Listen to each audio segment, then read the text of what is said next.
top of the news this evening is speculation concerning the real facts behind the Department of Health announcement about a radioactive spill supposed to have occurred yesterday at the state nuclear plant.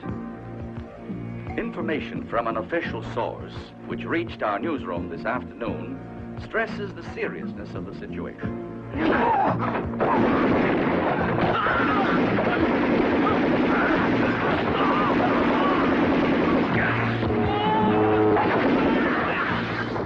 Mr. Miller, something very serious has happened at the airport. But until we conclude our investigation and take the necessary countermeasures, nothing is going to leak out. Nothing.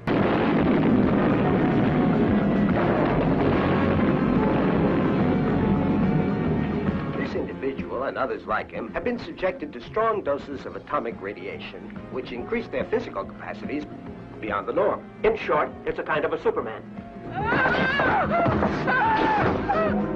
This is Channel 5 TV station.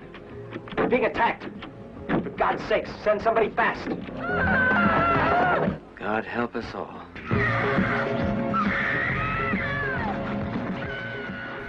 Okay, welcome to Nightmare City. Yeah, we're having a good time. Again, I've talked in the past about sort of these giallo horror movies, the Italian zombie and splatter films. I really do think of them as exploitation films. Like, they're just about their gore and their sex, and a lot of pretty much everything else seems to fall to the wayside as far as like their approach to filmmaking. They're grimy and they feel a little sleazy. They feel a lot sleazy. Maybe they're more sleazy today than they did when they were made. and I kind of love them. I kind of love them, honestly. Well, it's true. There's something so politically incorrect about it that I kind of respect it in a way. The climate now, in this sort of age we're in, where everybody's like waiting to be offended by things, it's a weird place to make difficult genre horror movies like this, and be proud of yourself. It's gone to the point where I used to roll my eyes a little bit at things like Family Guy, which felt the need to step over the line like enthusiastically every week. And now I'm just like all for it. I'm like, bring on the free speech. Offend me. Please offend me. I'm not going to sue anybody. I just, and I don't want to censor anything. We're 1983 for this film, right? So, and it's firmly that era. It's a 1983 movie. But if it was just honest that it was an exploitation film, I think I would like it more. I made the mistake of watching the special features and hearing the director, Umberto Lenzi, speak about this movie. And to me, he came off as a pretentious dick, Maybe something was lost in translation. Yeah, but I didn't get that. I've watched the same special feature, but before I seen that, I didn't really look at it that way. It's just... It's an exploitation movie, right? It's sex and violence, but... He doesn't think so. No, I wrote down exactly what his words were. Well, first of all, in his interview, he says, these are not zombies. These are real men, and they're infected by radiation. But then in the rest of the interview, he goes on to refer to them as zombies. So I don't know, which is it? Maybe it's just easier. For the sake of argument, we'll call them zombies today. But then he says the film is based on reality, and he compared it to the AIDS virus and the movie Philadelphia somehow. So... Just say I made a gory exploitation titty-full movie. The great thing about the titty in this movie is it's gratuitous. It is so gratuitous. These zombies have a penchant for ripping off the lady's shirt before they kill them. Let's do a little bit of plot, because there is only a little bit of plot. Our stunning, handsome lead, Hugo Stiglitz, Mexican actor, neither attractive nor talented, centers this movie. He is sent to cover a story at an airport, and a military plane arrives, and a bunch of zombies just spill out of it and start killing people. The infection spreads to the city. Chaos ensues. That's the plot. And I love how he seems mildly disturbed by his reaction to anything he sees. It's like, what's going on here? Throughout the movie, people are either overreacting or underreacting to everything they see.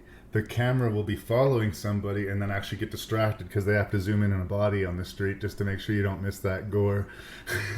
The pace is pleasantly pretty quick for the most part.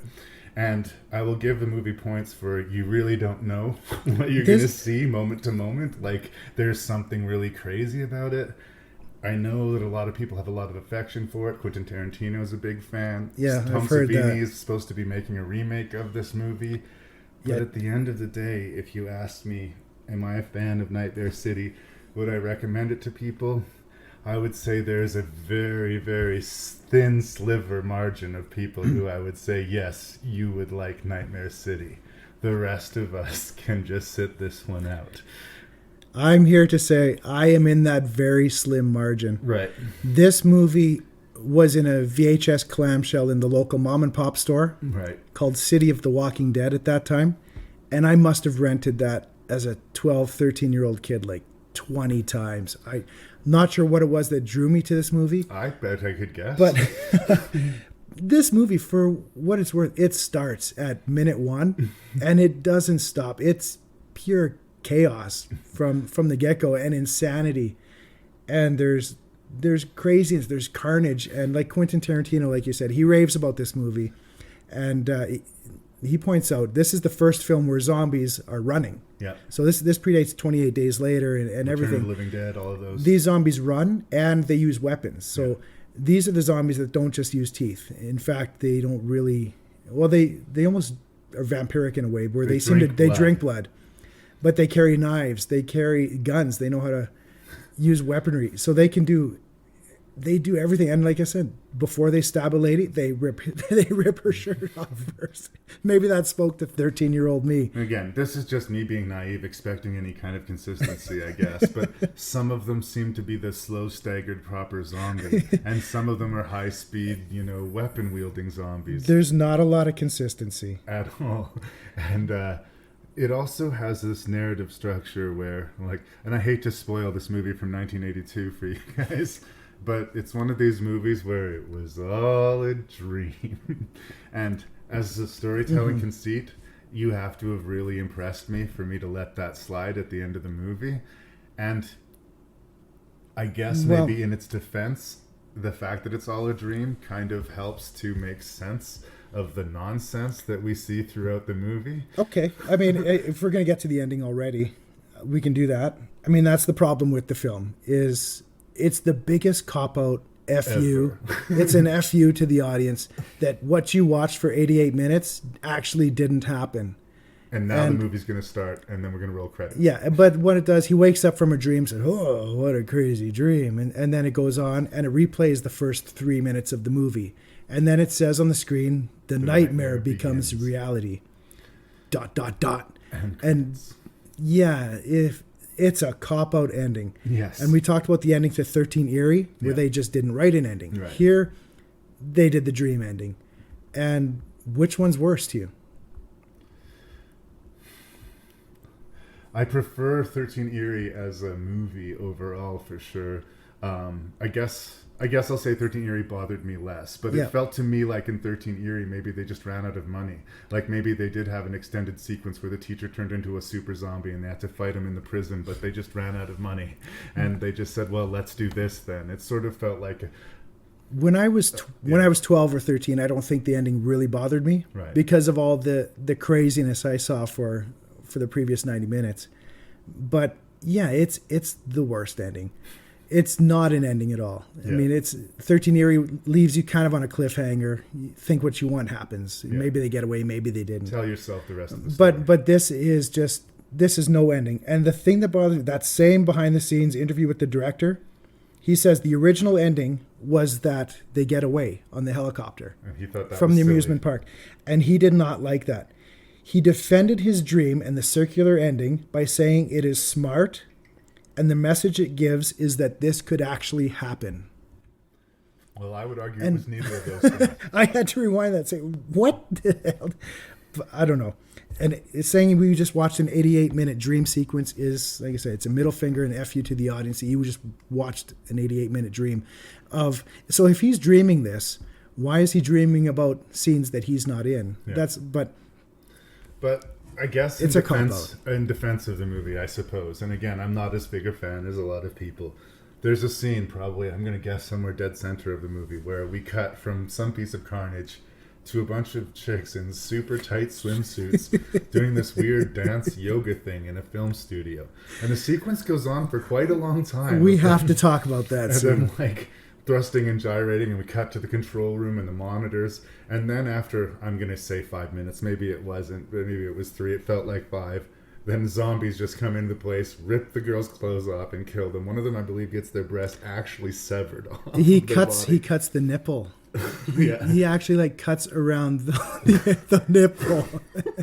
And look, it's not even a matter did I enjoy it. It was just so fucking insane. The whole sequence was so fucking insane. This movie is a series of massacres. Yes. So we have the first one is the plane lands, the professor comes out, and then all of these zombies come out and just massacre everybody.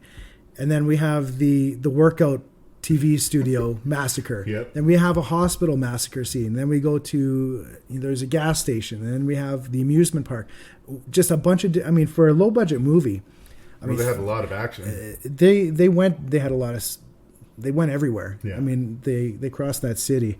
But again, you talk about the scene in the blacked out hospital. I think like I hate to be this dismissive, in a real zombie movie or a real horror movie, that could have been quite an intense, frightening scene, right?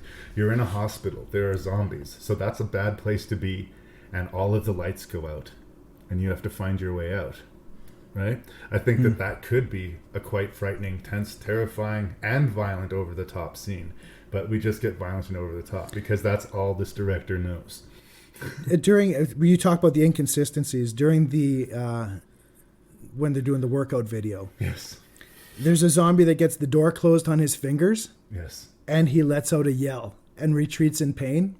Right. Where in the previous massacre at the airport, they were getting shot in the chest and not even wincing. But here's an explanation scene that was in the movie. There's bonkers stuff throughout this movie. And I'm not saying this to point out flaws. I'm pointing out crazy reasons why I love this movie. I don't know. Maybe it doesn't make any sense. Maybe love is the wrong word. I'm just things I'm noticing now maybe that I didn't notice when I was a kid. There's an explanation scene when they were saying, are you saying these guys are almost indestructible? Are you saying we need to destroy the brain? And then he says, we will go with plan H. Keep plan B on standby.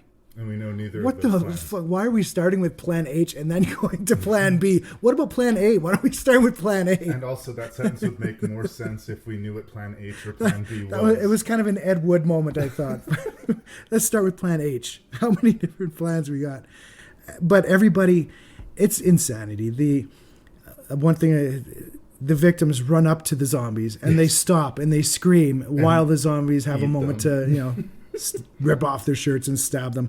The zombies in here wipe their mouth on their sleeve. They wipe blood off of their mouth. So they're worried about how they look. The good old days of film. When a woman would get hysterical and a man would just slap her. They have that scene in here. And she then kisses him like 30 seconds after that. Hardcore makeout. That really, really, really rubbed me the wrong way too. It's so weird seeing that now. And settle down. Oh, I don't think. I was pretty mean about the main character, but I'll continue. He is a charisma vacuum. There's nothing likable or engaging about this guy. Again, in the interest of points, though, that woman that we're talking about, I've seen the movie. I think this is my third time watching the movie. I didn't watch it a ton when I was young, which is maybe one of the reasons why I find it more of an uphill battle than you. I think if it's something that really felt forbidden and awesome when you were 12, it'll always sort of have a special place in your heart. I don't have that. Right. And this does. It draws me back to my youth. Every time I hear that theme music, that But that woman, every time, of the three, I've watched it 3 times, and every time she falls off the rope and bounces down the structure roller coaster. of the, is it a roller coaster or Ferris wheel or whatever it is? I'm surprised by that moment every time. And again, I guess in the interest of giving points to a movie I've not been very charitable to, there are a few things that are surprising. Whether or not they're logical or they're helpful to the movie, I couldn't say, but I was surprised several times. A lot of giallo movies seem to have these centerpiece scenes where a beautiful woman is very slowly stalked and killed, and this movie is no exception. But it's really interesting to me in a movie that is so full of momentum and insanity, how everything stops for this sequence. She gets a phone call from a military husband who knows what's going on, tells her, lock the house, be safe, I'm going to come and get you. And she seems really scared, and she locks the front door, and she looks around, and she slowly walks through the house, like suddenly the zombies are in the house for some reason by him mentioning it.